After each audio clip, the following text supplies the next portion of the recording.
Good afternoon, everybody. Eddie Webb, and welcome to the New Media Lab here at Mesa Community College. Today, it is our honor and privilege to welcome Dr. Francis Canedo, our new Dean of Arts, Humanities, and Social Sciences. Following a national search, Dr. Canedo officially joins our college community as the administrative leadership team. Her responsibilities include coordinating the academic initiatives, leadership and management for instructions, promotion of student persistence, retention, success, and collaboration with academic and student affairs administrators. She comes from Northeast State Community College in Tennessee, where she was the former dean, tenured professor of Spanish, served as an advisor of the College Gay Straight Alliance, Latinx Club, Drama Club, and served as the International Education Committee. We want to welcome you here. In your bio, it says you're from Bolivia. I am. Tell me about life in Bolivia. Well, before I start with that, I want to thank you for inviting me. It is my pleasure. I'm very excited to be here. Now, life in Bolivia. Bolivia is a landlocked country, so we do not have a coast. And we have some issues with Chile because of that. You'll see it in the news. We're always fighting with them, but not me. Governments fight, not me. But we have a wonderful wealth of nature and geography and fauna, flora, all the things. I lived in the middle of the country. It is called Cochabamba. That is my hometown. And it is in the valleys. We're surrounded by beautiful mountains. And after I graduated college, I moved to La Paz, which is one of the two capitals of Bolivia. We have two capitals. One is Sucre, and that is the historical capital. And La Paz is where the government sits. So we have two capitals. My brother moved to the other side of the country, Santa Cruz, which is the rainforest. And, Bolivia has deserts. We have the largest salt desert in the world, and it's wonderful to see. And we are right next to the Amazon basin. So, we have a little bit of everything. Beautiful. Culturally speaking, what was the motivation to come to the United States? So there was not a cultural motivation to come here. I think the motivation was a necessity. I used to work for nonprofits that work with funds from the U.S. Agency for International Development. So what USAID does is goes to countries and provides money to nonprofits for, again, alternative development, which is, all right, let me back up a little. Okay. Bolivia is one of the largest coca farming country in the world. Oh, more than Colombia? No, Colombia makes cocaine. Okay. Bolivia grows the coca leaf. Gotcha. But the coca leaf is also used for indigenous ceremonies. People of indigenous background use it every day. They chew it, kind of like they chew tobacco over here. So it's a daily thing. So in Bolivia, they farm a lot of coca. Now, they make this thing called base paste through a process. I couldn't tell you what the process is. But then that base paste is smuggled into Colombia, and they are the chemists that make the cocaine. So there's a huge influence of the DEA in Bolivia. And USAID works with the DEA, but they try to put money back in the country. So to change those coca crops into different crops, bananas, papaya, oranges, pepper, black pepper. So that's what USAID does. And I work for nonprofits that receive funds from them. In 2000, if I am not mistaken, 2004, we had another election, and we had the first indigenous president in the country. And this indigenous president, his name is Evo Morales. He was not a friend of the DEA or the United States. And the first thing that he did when he became president was to kick out the DEA and the nonprofits that worked with it. So I found myself without a job because of my educational background, finance. One of the options I had was to work in a bank, and I didn't want to do that. That was just not for me. So my spouse was an American citizen that grew up in Bolivia. So we made a decision to come here to the US. So it was more a necessity than an intentional decision. So when we moved here, we needed to land somewhere. We landed where his maternal family is from, and that is Tennessee. It was supposed to be just for a short period of time until we got our feet wet, et cetera, et cetera. And then we ended up staying there for 15 years. And that's where I started working at Northeast State, and I worked there for 13 years. I know this may seem like a silly question, but does Bolivia have it print its own money and dollars, or you mentioned German being, a colonized force. What is the currency in Bolivia? Well, we have the Boliviano, so it's a Bolivian peso. It's so we have our own currency, and yes, we do trade in American dollars too. So there's a lot of trade. I should have brought some of the money. I have some, so yeah, I can come and show you. Well, all of those dynamics, create inherent indigenous sovereignty interesting when outside forces come in and decide, they know what's best. So, yeah, I'm sure there's many. Oh, there's plenty. A lot of layers and variables happening there that would. Anyway, hey, we're glad you made the journey. Well, thank you. The Tennessee is Smoky Mountains, right? Yeah, the Smoky Mountains. Yeah. I lived at the foot of the Smoky Mountains. And, now, do you know about Dollywood? Have you heard about Dollywood? All right, so Dolly Parton is from Tennessee. Right. She's from East Tennessee. And in her hometown, she created this amusement park, and it's called Dollywood. Right. She's really good. She has this project where she gives books to every children between 1 and 5, I want to say, and monthly you get a book for those children.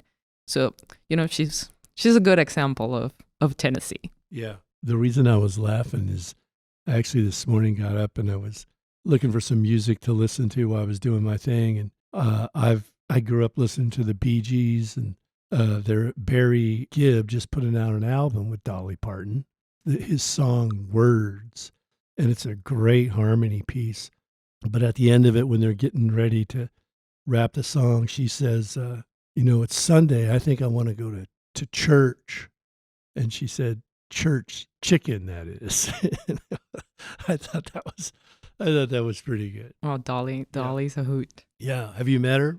I have not. Yeah. I have not had the honor to meet Dolly. She's quite an icon, quite a talent. I mean, I think she wrote some of Elvis Presley's first big hits. Oh, she was a songwriter, yeah. And she's a strong woman, businesswoman who was intelligent enough back in the day to keep the rights to her songs, which made her a very, very wealthy enterprise, And what is nice about that is that she gives back to her community. Yeah. Good folks, good country people.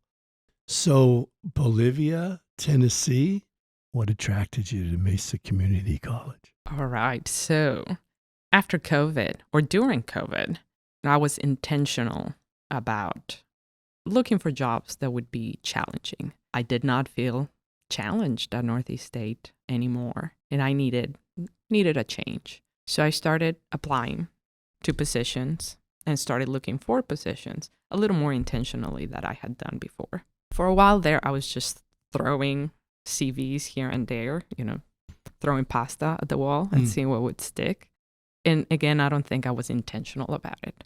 So at the beginning of the year, I became a lot more committed to looking for a job outside Tennessee. And, I had several interviews. I had a couple of options. And I remember having a call from Mesa and scheduling an interview. In my first interview, I want to say there were at least 12 people in the committee. And I remember coming out of that interview and I turned to my partner and I said, that's where I want to go. Just because there was a lot more diversity and the questions that they asked were, or created a curiosity in me about the culture of the college. And through the interview process, I became a lot more excited about coming here. And then, I got the job and I am very glad I'm here. Yeah. Well, we're happy to have you. And I guess the famous saying, and when you come to Arizona, it's a dry heat. So. It is a dry heat. I keep saying that it's different. La Paz does not have heat, but it's dry, and I like it. Yeah. Mesa Community College, I've been here 21 or 22 years, and I'm so grateful. 21 years is how old I am. Got me. Yeah. Well, I left the university because I wanted to really teach, I really, and I wanted to teach students from my neighborhood. Like I was teaching at a prestigious university in California. I had a corner office. Life was good for me. But I would pull up in my pickup truck and my students would pull up in Porsches and Corvettes, and nothing wrong with that. I'm happy for them and all of that. But I wanted to serve a population that comes from the neighborhoods that I come from, the zip codes, the working poor, the first time college students. I really, really wanted to throw in with them. And I'm so glad I did, looking back. I've got to, along the way, I've picked up some other degrees. So I've got, to keep my mind in research. And I do love research and I love being around other researchers and talking and learning. But as far as the teaching goes, my connection is with our students here, So just for our listeners, we have a panel of faculty and staff. And when we do our podcasts, we pull up a lot of questions and then we rank them. Generally, we like to stick around about 13 questions, seems to be the magic number. Well, one of our first questions from one of our faculty members is, what do you see as the mission of community colleges? Well, I was about to interrupt you because that was actually a question I wanted to answer. So I slipped into academia. That was never something I wanted to do. I wanted to be a finance person, a project manager in projects in my country. I wanted to get involved in nonprofit work. I also actually thought about going to the Middle East and do project management over there. That was very interesting to me. But because we had to move to the U.S. For financial reasons, we landed in Jonesboro, Tennessee, population 5,000, right next to Johnson City, Tennessee, population 80,000. But that's where East Tennessee State is.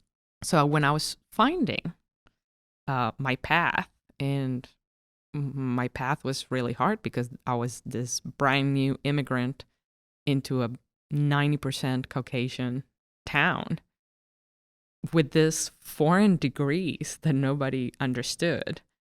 It said finance, but they didn't know whether finance was the same here or there. It is. So it was difficult for me to open a path.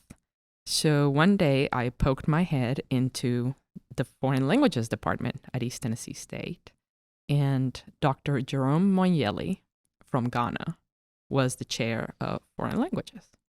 And we had a conversation. I said, I think I want to do some translation interpretation for a while until I find a job. And he asked me, do you have a master's? And I said, yes. And you're a native speaker? I said, yes. And he said, do you want to teach a class? And I said, okay. And that's how I landed in academia. So I started teaching Spanish. I taught several semesters at East Tennessee State as an adjunct faculty, which was hard because adjunct faculty don't get paid enough. So I had a couple of side jobs while I was teaching adjunct. And then a position opened at East Tennessee State. Oh, sorry, at Northeast State. And I jumped on that position, and I had the skill to do it because there were not that many native speakers in town. So that actually opened a humongous door for me to enter academia. One that I would probably not have had if I would have been in a larger city. So that's how I made my path into academia. And there are no such thing as community colleges in Bolivia. You jump straight into university. Yeah. So I had to learn what the purpose of community college was. And I saw the difference between the students that I taught at the university and the students that I taught at the college. And it became my purpose to work in community colleges and to serve those students because I could see the change in the passion these students had for learning, because they were not, and I don't mean this word in any other way, but it's just a privilege to be able to go from high school into a university. It's a big process. But there are other people that might not be as privileged, where they have to take care of their family, they have to go to work, and then they come back to college. Adult students, non-traditional students, and also students that could not pay for university for the first 2 years. And that was a concept that I didn't have coming from Bolivia, but then I realized what that concept was, and that's where I wanted to work. And you really have to have a passion for community colleges to stay here. That's right. Like you said, you had a corner office at a prestigious university, but that's not the same as teaching community college students. Right. And our mission is to open the doors to everybody to have an education. Some parallels there for me. I got into teaching late in life, but I actually was at a pretty good contracting company in Tulsa, Oklahoma, and was working. I had these guys working for me. I told this guy, Washington, we were on a job site, and I said, "Hey, man, you need to go get this stuff. Take my truck, and go get all this stuff." And he left, and he came back, and he didn't have the stuff. And I'm like, "I got a concrete truck coming. It's going to be here any minute. There's like 3 or 4 of us here. You got to go get this stuff." Jumped in my truck, left, came back, doesn't have the stuff. And this time when he walks up to me, he has tears in his eyes, a grown man. And I used to help out. There used to be a work center for American Indians in Tulsa. There still is, called Sally's. And a lot of Native guys would show up for day work. And I'd got to know some of these guys, and I'd hire them sometimes, whether I could afford to or not. But anyway, when he came back, he had tears in his eyes. And he said to me, "Hey, brother," he said, "I can't read." I said, "What?" He said, I can't read, so I can't read the street signs. I don't know how to get down the street you want me to go to. I don't know the store, and I can't read this list." And it was so overwhelming to me that I went home and bought a chalkboard, and I started teaching in my backyard. Homeless guys would come over to my house. And what I found out is I could barely read myself.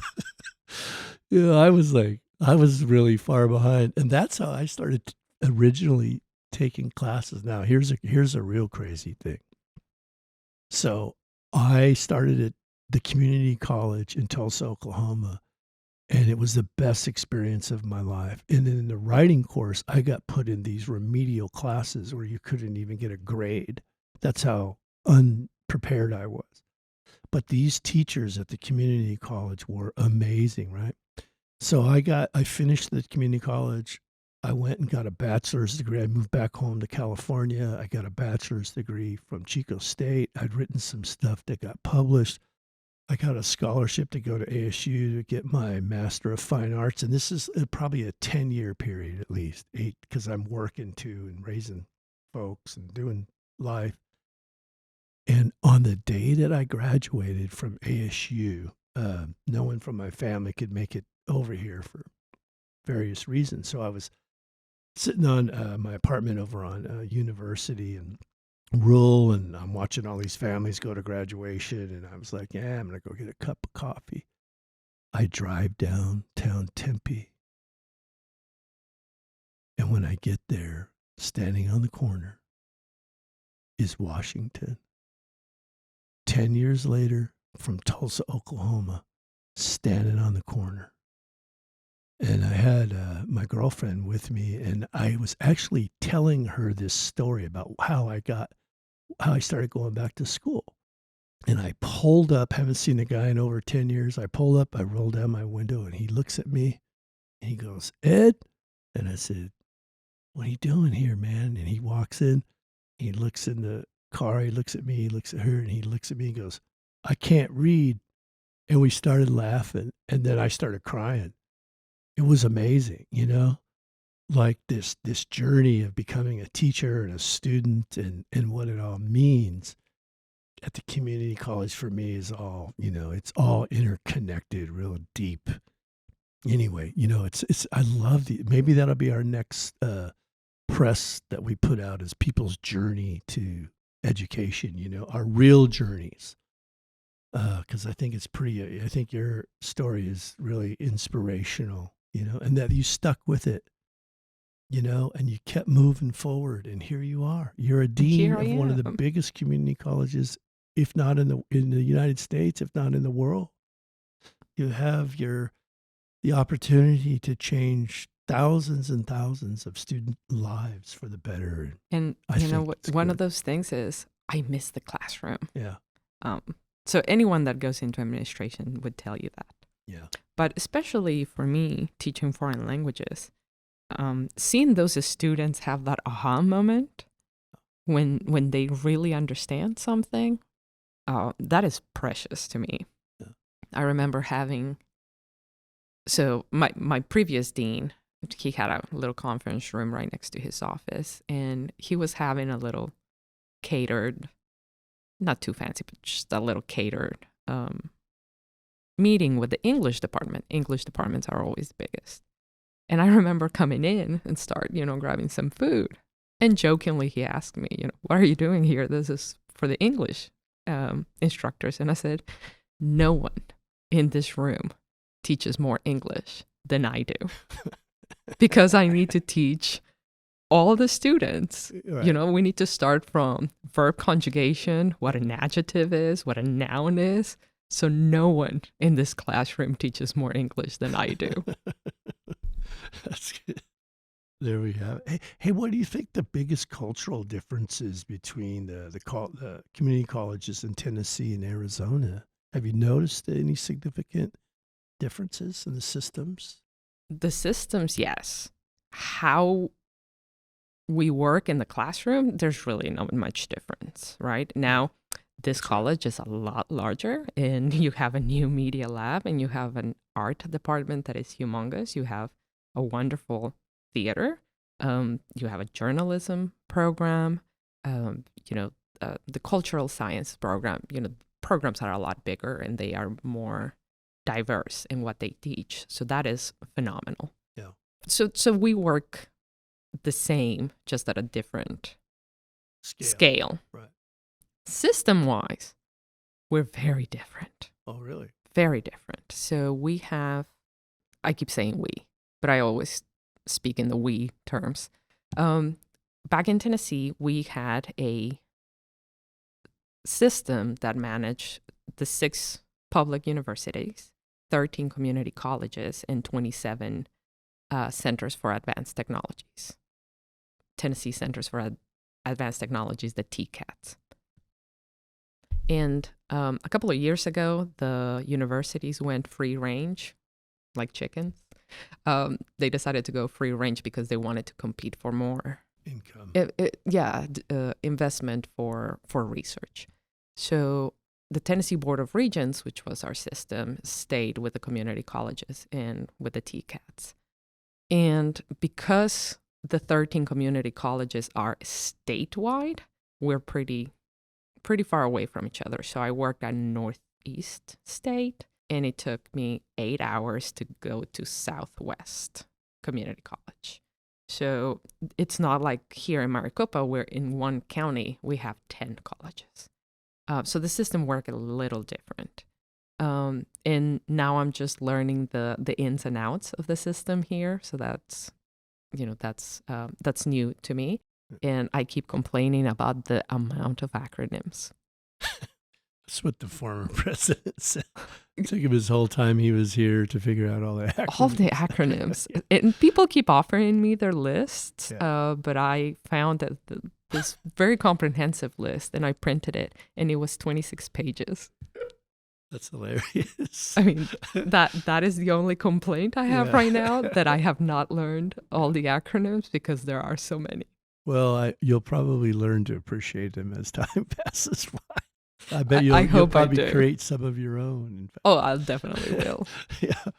Well, that's, I mean, that's one of the things I'm going to start challenging a little bit is, our funding, we're accountable to the state legislature because we have our own tax service from the taxpayers that fund our school, or at least upwards of 60% or so. And there was a whole legislative body of compliance there about, how we would spend the money and manage the money and all of that sort of stuff.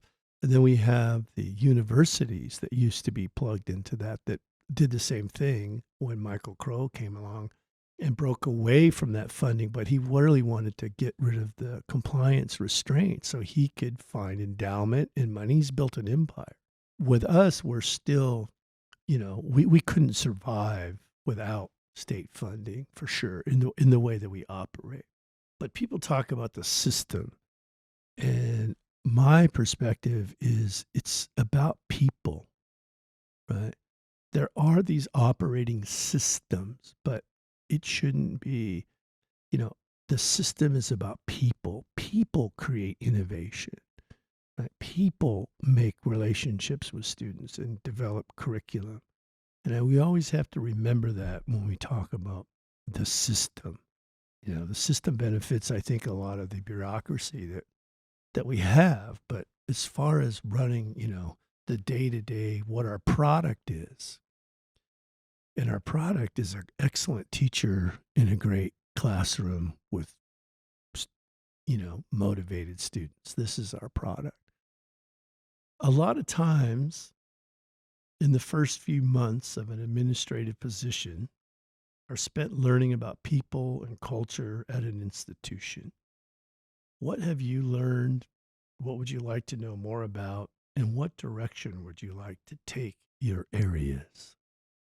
All right, that's a long question, but let's start. What have I learned?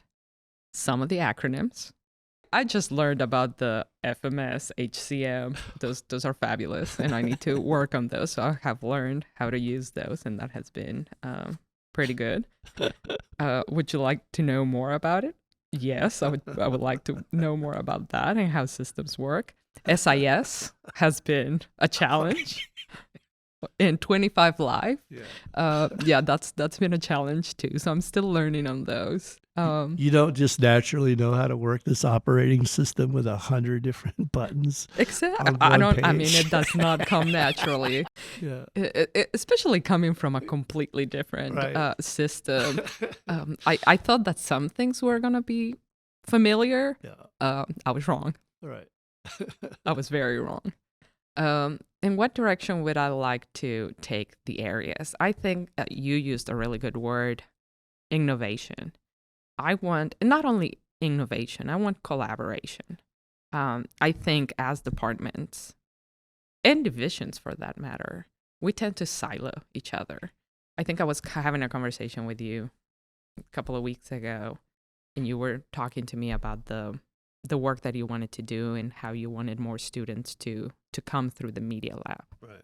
And I started asking you, have you partnered with this one? Have you partnered with that one? And I think I mentioned the honors group. And I said, well, have you partnered with the honors group? And you said, that's a good idea. And so, trying to pull people into meeting new groups and actually collaborating. I know it's hard. We teach all day, right? We teach students. We want to do things with other groups, but sometimes we don't have time in between. We're in committees. We serve.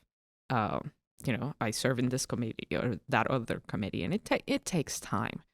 But one of the things that I want our departments to do is to make time to sit with each other and have conversations about how we can partner and do a lot more collaborative work.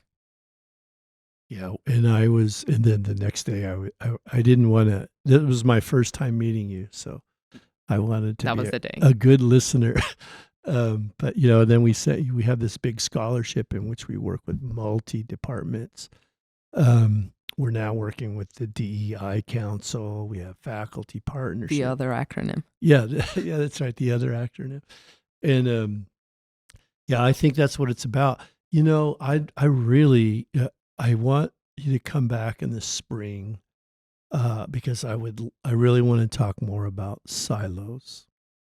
But I think in fairness, we need a little more time to understand the full perspective of them, because I've been writing about that quite a bit and reading about, motivation around silos. And a lot of it is resources. We have to fight for crumbs while other people have a piece of the cake. There's PAR for faculty. For 6 years, you have to prove yourself. And when there's limited resources, that's why people get sort of territorial over things, because they're trying to survive. And that's sort of PAR punishment. I mean, I'm all about accountability because we need to be doing that. But I think we have to, if we're going to ask people to live in that environment or be accountable, we need to provide the resources they need, right, to grow. It's taken a global pandemic, to actually get faculty and staff more involved with media, Canvas, the new media labs. Everywhere I go now, faculty who wouldn't before are doing podcasts, they're doing YouTube lectures, they're doing, you know what I mean? And what we have been trying to get going, well, we had to learn. Have been get going now. It took a pandemic to push everybody over the line. We had to start, learning about this new ways of meeting. That's right. Zoom, WebEx, and now we have Google Meet. Yeah. I had not worked on the Google platform, right, except for my Gmail that I checked every once in a while. So now this is another new thing that I have to learn. It keeps me on my toes. Right. We had to move all these classes to an online format.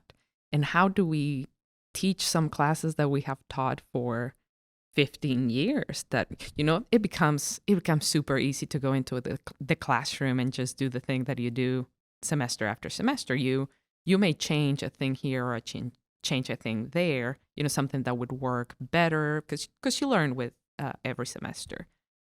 But to go from teaching that class face-to-face to having to teach that class on a screen or having to teach that class fully online, and how do you engage those students, and how do you teach in a way that is completely different?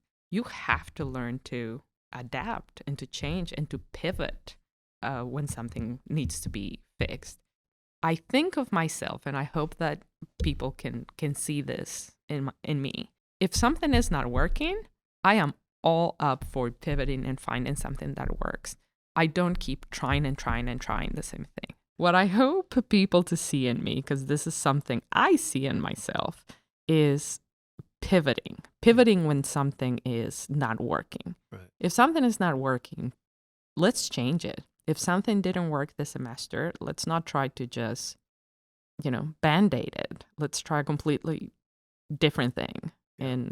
And make sure, that we are learning from our experiences. It keeps us young, keeps our brain moving. Yeah. And I think that's what the acronyms and the new systems are doing for me. They're making my brain work a lot, which is great. Yeah. It's been a real validation, I think, for almost all the work that we do here.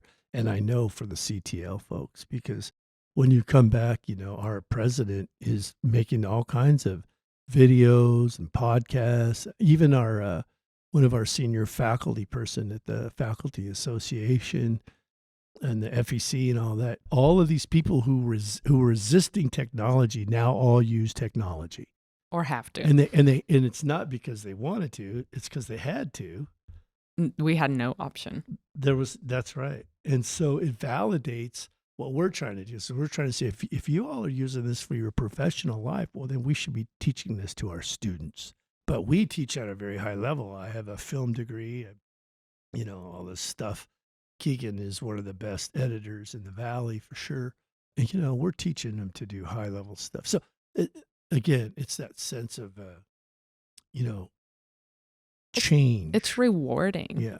Working in a community college, because we see that spark when a student comes into a media lab like this, or goes into a theater that that can seat over 400 people, and I keep bragging on that, the art department and what they do. Please, other departments, it's not that I am not bragging about you, but these are the things that come to my mind right now. Yeah. And we have the level of equipment to teach our students with it. That is phenomenal. I keep oohing and eyeing at the type of technology and spaces we have. Yeah, it's and you said Spark, and that's one of our main things that we teach is Spark, Adobe Spark. It's a really popular system. So, Yeah. I just keep taking pictures of certain things that we have on campus and texting my former colleagues and letting them know that Little salt on the little wound. salt, yes. We can get some grits and did you Salty eat grits. Did you Hey, eat- I went to the supermarket and I got some the other day because Did- I oh, like to here? make shrimp and grits. Sure. Do you use jalapenos in there? Yes, I do. That's what I do. Of I put course. jalapeno in the Put grits. jalapenos in my grits. Yeah. So another question here. What are some of the ways you promoted inclusion and equity in Tennessee? And how could you apply that experience here at MCC? Another hard question. So, the part of Tennessee in which I lived is 90% Caucasian. There's a very small group of Latinx people. The majority of the Latinx groups in Tennessee are farm workers. So they are people in the farms. Tomatoes, strawberry farmers, the closer to Knoxville you go, mushroom farmers. A lot of the Latinx folk work in the chicken factories. So every time I would walk around, there was always this assumption that I was a farm worker. And there's absolutely nothing wrong with that, but people could not understand that someone like me would have a degree and that I could teach at a college. So that was a new education for them. So I think inclusion was also a part of educating the people around you about the capabilities of people from different backgrounds. In 2010, I realized that there was no LGBTQ group on campus. It didn't take me long, but in 2010, I decided to do something about it. And I went to the student life office and I said, can I have the paperwork to start a club? And the student life person said, what type of club are you thinking about starting? And I said, an LGBTQ club. And he said, I cannot tell you what to do, but I don't know if that's going to be a good idea. And I said, well, I like bad ideas, so let's try it. And, you had to have 2 signatures of faculty members that wanted to co-sponsor the club, and you needed at least 10 signatures of students. And they told me that it was going to be hard to find those. So I stood up outside one of the fairs that we had on campus, one of the big events that we had at the courtyard. And by the end of the day, I had something like 200 signatures from students wanting to open an LGBTQ club. And just from the faculty in my department, in the social studies department, I had 45 faculty members signing. So there was no way that they could say no to my club. So, I took the paperwork to Student Life and they said, oh, well, you have a charter now. So you have a club. And we started doing a lot of events on campus.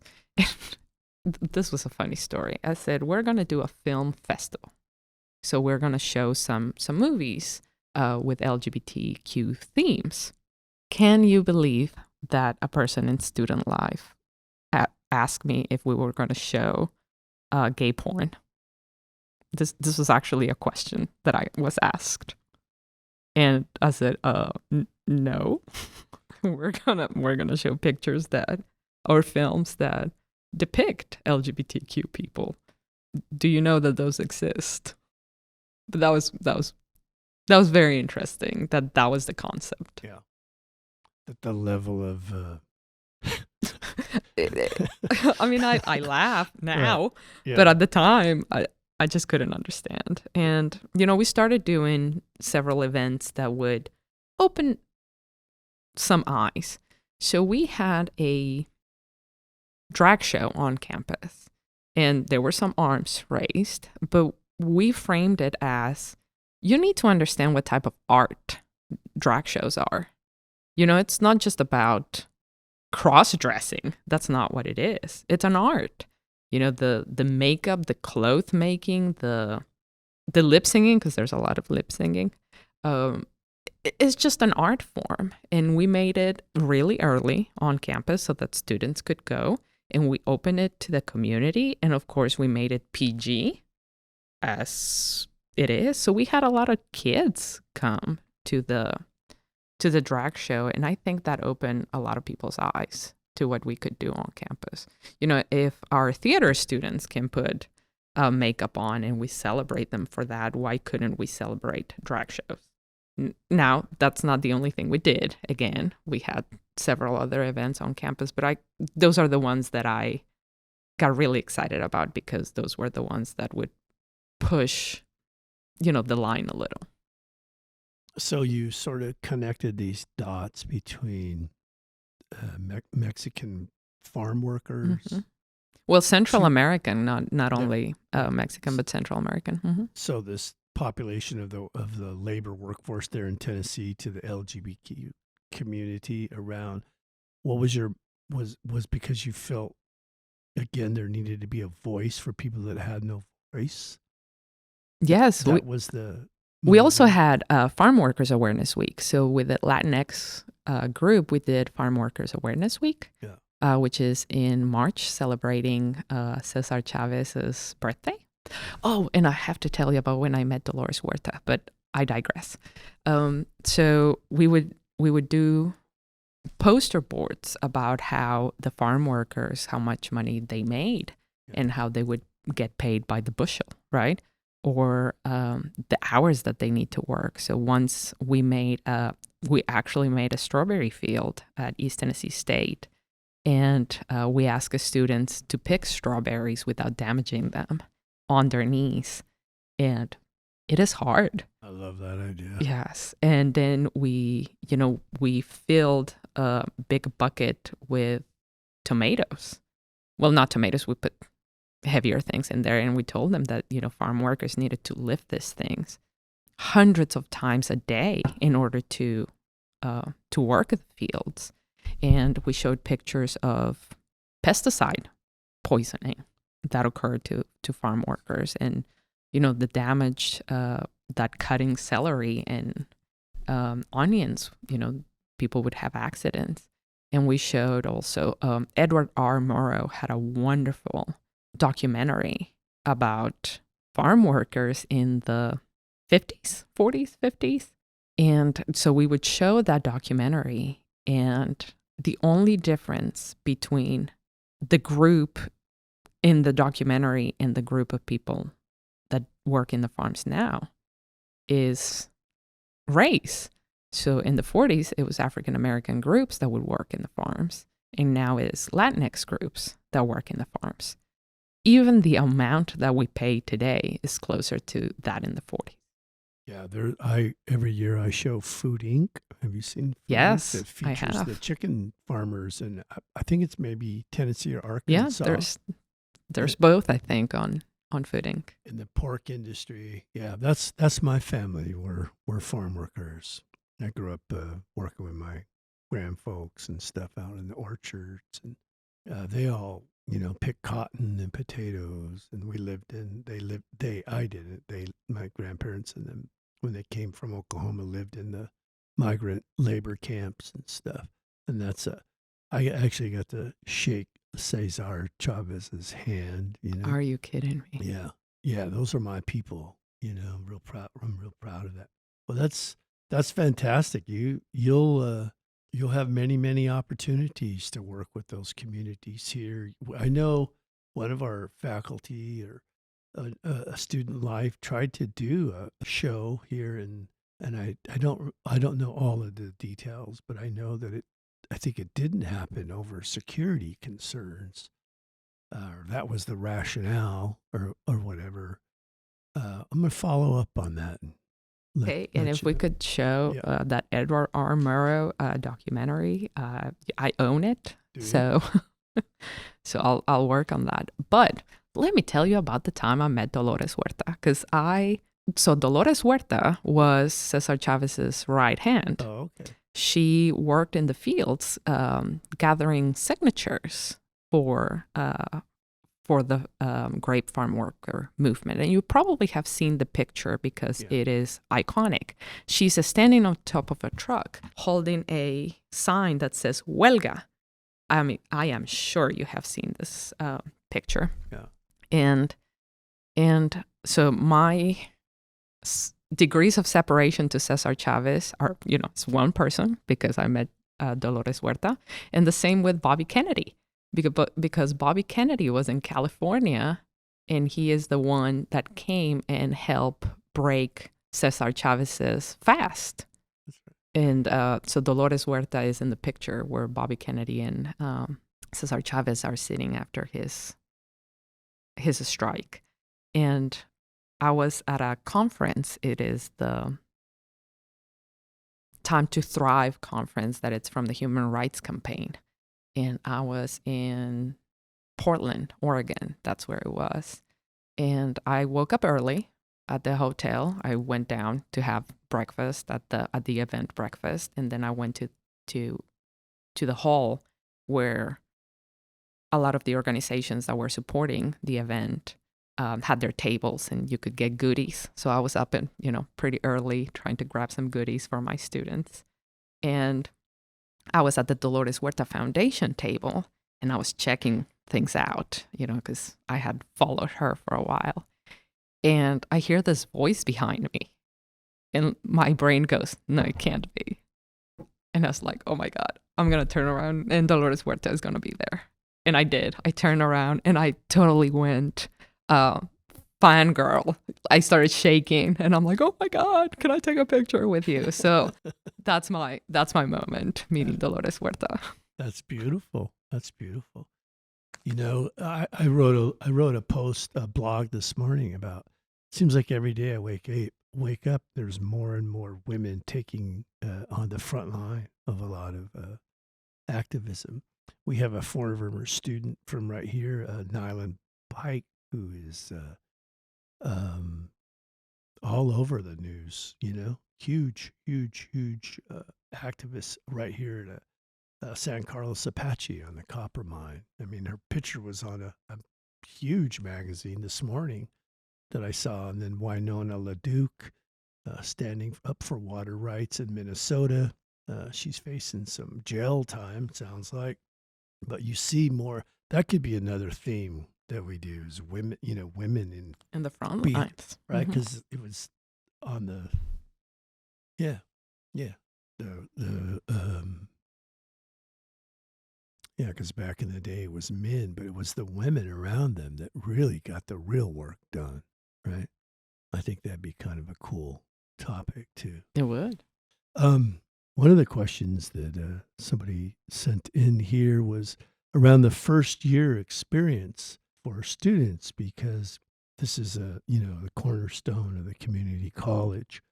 And the question is, what kind of resources, tools, or knowledge do our students need to be provided with to be successful? Long question.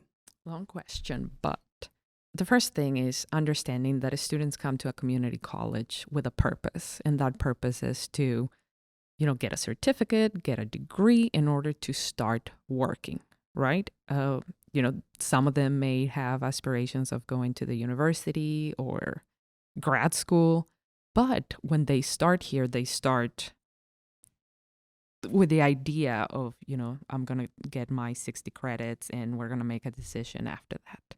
So when they come, and many of them may be, first generation students, so they cannot get help from their parents to navigate the school and the paperwork and the admissions process and financial aid, et cetera, et cetera.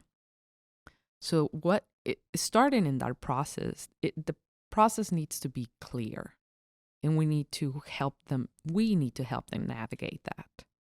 But that's another story. That's another podcast. But as faculty members and as academic affairs, we need to show students on that first year that college is not scary, that college is a welcoming space. And we need to teach them, and I'm air quoting here, how to college. So that first year experience is, how do I college? And college is a verb.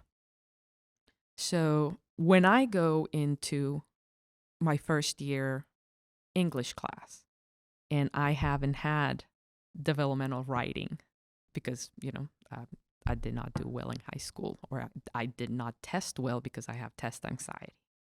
So how do I understand? And how does my instructor make me understand that writing is important for the rest of the things that I need to do?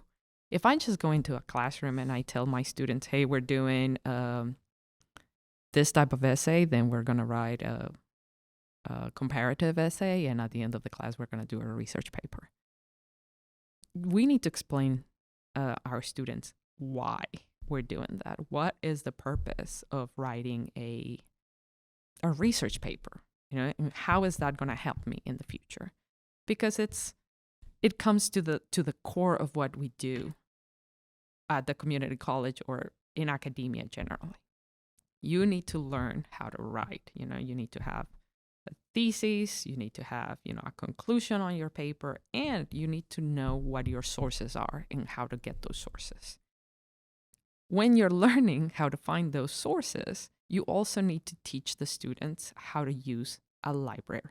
And the librarians, I always say, they are going to be your best friends throughout college. The librarians are going to teach you how to find those resources online, because you cannot use Wikipedia. That is not a reliable source. Or something that says history.com, not because it has history in the name, does that mean that it's a reliable source? So we need to explain to our students what the objective of the class is. What are we trying to teach them? When they go into a communication class, we need to explain to them why they have to learn this. And one of the things employers ask is for people that are coming out of community college or university is that they need soft skills. And those soft skills is what we teach in the classroom. We teach the students how to think critically, how to put things from brain to hand to paper, how to pay attention to the sources that we're using. So in that first year, those explanations are what are going to help our students move along. What tools do they need? Well, the tools that are required by the classes that they are taking, right? So if they're taking a writing class, they need whatever tool they need to write. If it's a pencil, well, they need a pencil. If they need a blue book, well, they need that blue book, and we need to be able to provide that for them. If they need a computer, and they don't have a computer at home, or they don't have reliable internet at home? How do we make it easier? And how do we take down those barriers for our students to do well? If they cannot access or they don't know how to use their computer, do we have a student learning center where they can go and be like, hey, I have no idea what this Canvas thing is. How do I use it? Where do I find my things? And that's part of, what the library does. That's part of what the instructor does. So breaking those barriers is the most important thing. And also, once again, helping the students understand why we're teaching them what we are teaching them. And what we do in the arts, humanities, and social sciences are the basis of that learning. We are the core of what the students do. I don't want to talk bad about math and science, but those are fewer of the general education requirements. Not less important. Let me be clear about that. But they're fewer if the students are just looking for a general education in one of those FOIs, another acronym. I agree. I've talked to many business leaders, and that's what they want. They want employees that can critically think, that can organize, and more. As this lines to our next question, which is my favorite question. I did not write it, so I was glad to see that it showed up.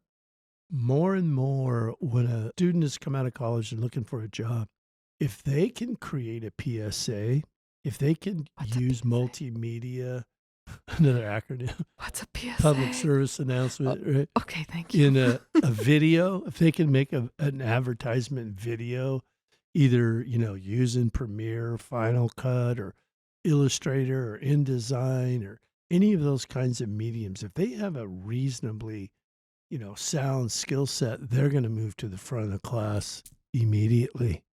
And that's why, this next question, in the lectures that our students do for Adobe, we call it the debate is over.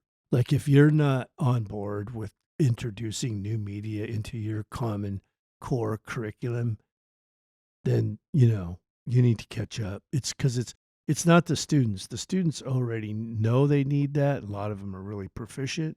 It's really the faculty catching up with what is happening. And again, COVID has forced people into these mediums. But the question the faculty have here for you is, what types of innovation have you been a part of and are passionate about? So let's start at little changes that need to happen at a school. Start from the basics. I used to teach the self-defense classes for women on campus, and I went to Student Life and I said, I want to put these posters inside the stalls in the women's bathrooms. Can you please, give me more posters? And there was this answer that was, you can't. And I said, what? Well, why can't I? It's policy.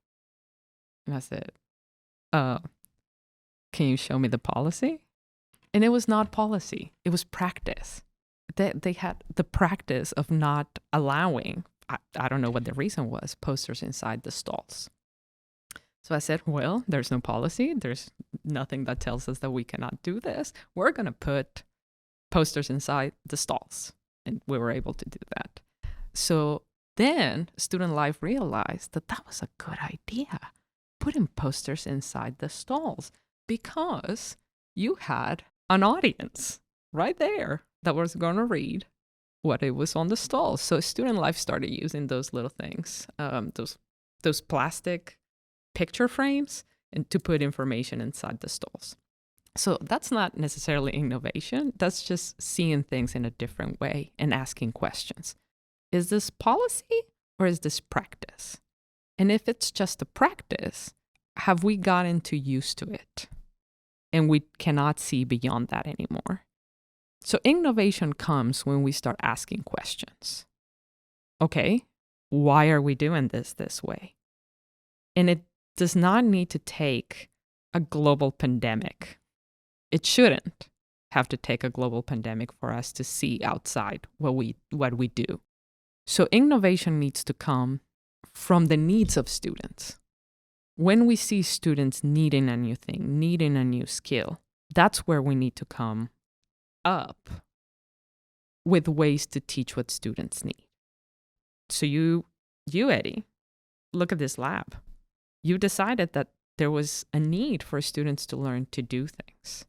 And there wouldn't be this space if we wouldn't find that students needed a certain type of skill, right? And you mentioned a little ago, if you don't have the tools to do the work and when we want to go out in the workforce, then we're going to be at the back of the line.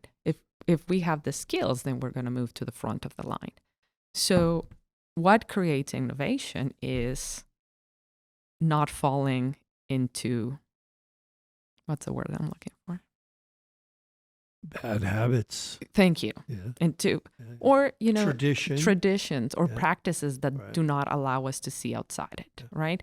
What am I excited about when we talk innovation is using the small resources that we have and making them work for our students. Yeah. So if we have, again, technology, a pencil is technology. So how do we use that pencil in order to teach the students what they need for the workforce? Right. If it's a pencil that you need, well, let's make something up with this pencil that is not just writing in order to teach our students what they need to know. Yeah. Excellent.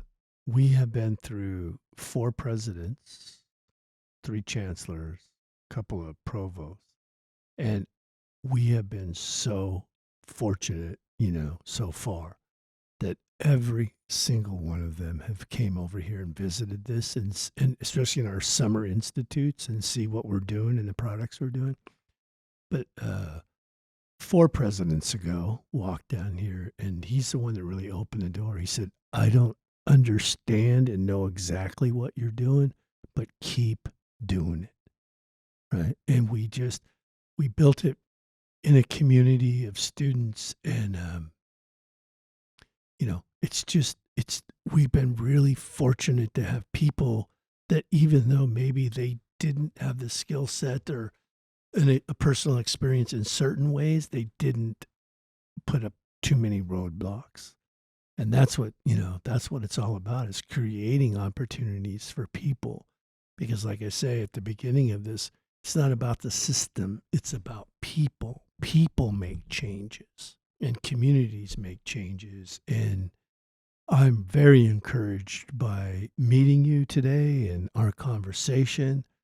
I think everybody respects that people have a job to do. When you're in administration, I think faculty and staff people understand your contract to be a steward of our resources and stuff and the obligations you're under. But as you've just said, that doesn't mean we have to fall into the how it's always been done category. That's my pet peeve. Yeah. It's time. It's time for younger folks to show up. I was at ASU, and I'm sure, you probably don't know this. ASU used to be, and under before Crow, Gladdy, God, I can't remember his name right now. Gladdy Moore. What was his name? I don't know. Look it up. Anyway, the president of ASU, great guy. I was teaching there. Wonderful man. And when Crow came on the scene, and they got rid of the funding from the state so that he could start really get some real endowment money going into that university, one of the things that he did was he shook up a lot of privilege on campus, old tradition, right? People that had been riding the system for a long time. It was very, very disruptive for faculty. People today are still carry some of that with them. But what he did was he identified his product, and he made that the priority. Excellent teachers teaching excellent curriculum in relevant disciplines that would build our country. Gladdy, what is it? Laddie Kaur. Man, I apologize, Laddie, if you happen to hear this, because you were one of my favorite presidents of all time. Just the sweetest guy, man. Really great guy, but didn't have that what Crow had, which was to identify the product beyond just sort of a easygoing place, you know? He's built an empire over there. Some people hate the guy, some people love the guy, you know, all of that stuff. And that's what people like him do, right? But what he did was identified his product. And that's what I want us to do. Like for years I've asked, I'm not sure people actually understand what our product is, you know? And also like enrollment numbers, like we're up, we're down. You hear this, like our funding model is so outdated. We're up, we're down, we're up, we're down, this. We need to be consistent year in and year out. You know, we can't be reactionary like this from semester to semester to semester. We're $1 billion operation. We need some sound consistency on that. We can't just keep doing this. Well, you're up, you know, up, down. But I've asked for years, what's your number? Tell me what your number is. How many students do you want here to make this flush, to make it consistent? What you can hardly, you know, nobody knows. Is it 15,000? Is it 20,000? If we go to 30,000 students, does our infrastructure support, right?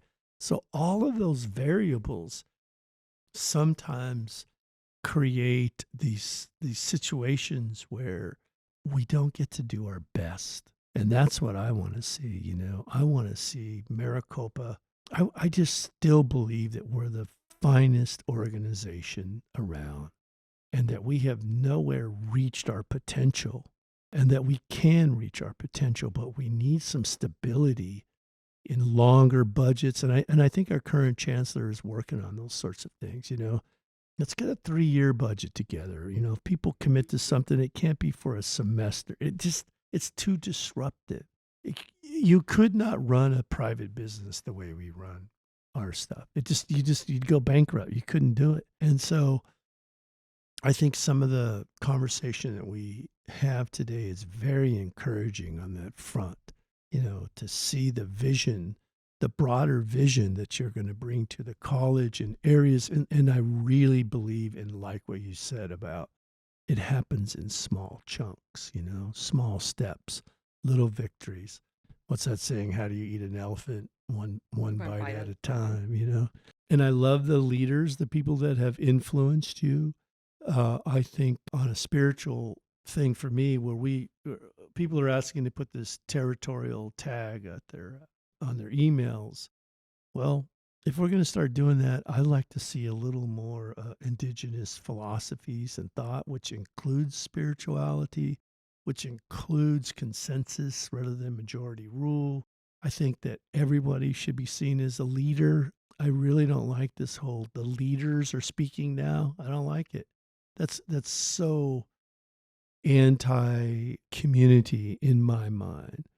And so I think there are room for us to keep chipping away at our potential. But it's going to take new leadership.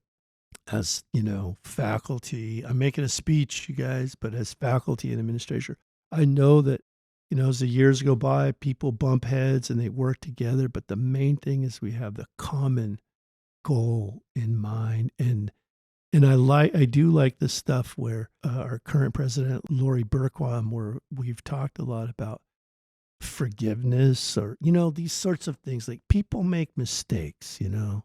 Vulnerability. Yeah. Being able to be vulnerable with each other and accept that we had made mistakes, that we're all human, but we can move forward. Yeah. So vulnerability is a great thing, to be able to sit down at the table and have candid conversations about what we do.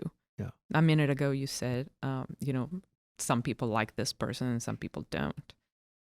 We're never going to please everyone. Some people are going to like me. Some people are not going to like me. Some people are going to like my style. Some people are not going to like my style. But it's the same in the classroom. Some students are going to love how I teach. Some of them are not going to like how I teach. Some people are going to like how I make them laugh in class. Some people are going to think that I am, you know, just a clown in front of the classroom, right? So there's this thing. But one of the things that I also want people to know is that I am not a serious person, but I take my work seriously. Yeah. And that I want to create consensus and that I want to bring that vulnerability to the table so that we as a division can work together. Yeah. And bring new products. You were talking about products. Sometimes I don't like to talk about college or college students as a business, because we are not. Some people keep saying that our students are our customers. Right. I do not like that. That's another pet peeve. But I want to make sure, this sounds very much like a Hallmark card. We're here to change lives. Right. And that is our product. That's to right. change students' lives. That is right. Very Hallmark card, but that's what we do here. Yeah. We empower them to change their own lives. I like that better. Yeah. Yeah. That's what it's all about. Eddie Webb, we are here at the New Media Lab. We are having a conversation with our newly appointed dean. It's been an exciting time. Once again, I apologize for rambling on a little bit too much about my own opinions, but we wanted to have a conversation, and we really thank you for being here today. We always like to give our guests the last parting word. Anything you'd like to say to the community? If you have not been to the campus, please come to the campus and see what we do. Walk our spaces, see what our classrooms look like and what our programs can offer you. As a newly visitor to Arizona, as a newly resident of Arizona, as a new person here at the college, I am still learning about the wonderful things that we do, and I would like for people in the community to learn about the wonderful things we do here. So I want to thank you for your time and for letting me come and speak to you. Well, thank you. I want to thank everybody. In my dad's language, they say, Dona de Koha'i hawa hawa. We'll see you all again, and take care of each other out there. We are all we have.